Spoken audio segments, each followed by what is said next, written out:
Bora trabalhar! Oferecimento Óticas Viniques. Acesse nosso site e solicite um orçamento online.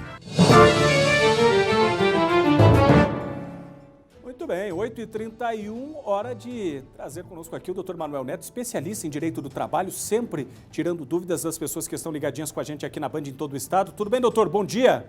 Bom dia, Cristiano. Bom dia a todos. Maravilha. Doutor, como sempre, tá assim de pergunta aqui, Vamos abrir aqui as perguntas dos nossos telespectadores. Por exemplo, a gente já tem a primeira aqui, o Marcelo de Pinhais, na região de Curitiba. Ele pergunta o seguinte: Marcela, me desculpa, eu que li errado aqui.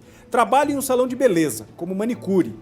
Não anotaram minha carteira porque disseram que salão de beleza não precisa registrar, é só na parceria. É verdade, doutor? Veja, Cristiano, quanto a esses profissionais que exercem essas atividades em salões de beleza, existe realmente uma legislação própria, é a Lei 13.352 de 2016. Essa lei, ela permite que esses profissionais, como esta manicure, eles firmem contratos de parceria com o salão. Eles estariam, então, atuando como profissionais parceiros e não como empregados. Então, agora veja, se realmente ela foi contratada como uma profissional parceira, se esse contrato está sendo observado, então, nesse contexto, a princípio, não seria correto a gente falar em anotação da carteira de trabalho. Muito bem. A Beatriz de Cascavel está ligada com a gente. Doutora, a pergunta da Beatriz é a seguinte: minha diarista vem 2 vezes por semana. Agora, na pandemia, ela perdeu clientes. Para ajudá-la, estou pensando em deixá-la vir 3 vezes por semana. Ela não é registrada.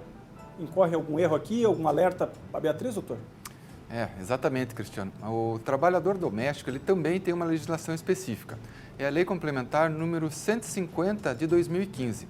Assim, de uma forma bastante objetiva, a gente poderia concluir, com base nessa legislação, que se essa prestação de serviços ela ocorre até em 2 dias na semana, essa diarista ela poderia continuar prestando serviços na condição de diarista autônoma. Entretanto, se essa prestação de serviços ela se dá de maneira habitual por mais de 2 vezes por semana, conforme a referida legislação, haveria então a necessidade da anotação da carteira de trabalho desta empregada como trabalhadora doméstica. Portanto, Cristiano, fica realmente aqui o alerta de que essa patroa, mesmo querendo ajudar, mesmo querendo colaborar, ela pode acabar se complicando. Muito bem. O Gilberto de Sarandi, ele diz o seguinte: Cristiano, trabalhei como empregado para uma empresa de Maringá. Fui demitido depois de 3 anos. Agora fui recontratado na mesma empresa, mas mediante RPA. Achei que era para ser autônomo de verdade, mas nada mudou-se comparado a quando eu era empregado. Aí ele pergunta, pode isso? Outra questão bastante interessante também, Cristiano. A reforma trabalhista de 2017, ela trouxe a possibilidade, ela regulamentou a possibilidade do trabalho autônomo de forma continuada. É o que diz o artigo 442B da CLT, inclusive.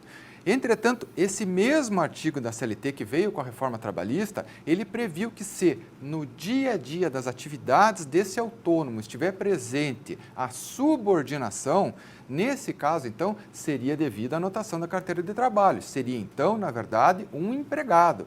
Portanto, mesmo após a reforma trabalhista, deve ser observado exatamente quais são as atividades e se há ou não subordinação nestas atividades, de modo que a gente possa, então, ao final, concluir se ele é um empregado ou um autônomo de verdade, conforme menciona. Maravilha. Tem várias perguntas aqui, doutor. A gente vai encaminhá-las, evidentemente, para que o senhor possa ir respondendo durante a semana também, direto para o telespectador. Mas a última aqui, o Rafael, de Campo Largo, ele pergunta o seguinte: sou MEI, o serviço aumentou. Posso contratar empregados para me ajudar, mas eu não quero perder o MEI. E aí? Pois é. Microempreendedor individual, né? Exatamente. O microempreendedor individual, no termos da legislação que é cabível a ele pode ter um único empregado, Cristiano.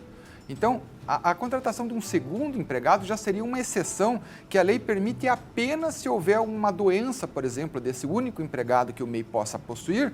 No caso de doença, haver a substituição desse empregado único por um segundo empregado, uma substituição, portanto, absolutamente episódica, uma coisa absolutamente eventual. Então, se esse microempreendedor individual, ele deseja mesmo ter empregados, isto é, ter mais de um empregado, ele efetivamente não poderá continuar enquadrado como MEI. Fica aqui, então, mais este alerta, Cristiano. Ok. Doutor, mais uma vez, obrigado pela sua participação conosco aqui no Bora Paraná.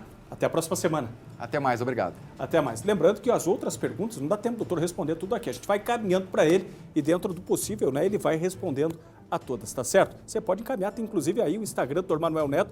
O homem abriu o Instagram, agora não tinha, agora está no Instagram também, né? dr.manuel Neto. Você encontra o Dr. Manuel Neto também no Instagram, pode mandar as suas dúvidas, tá certo?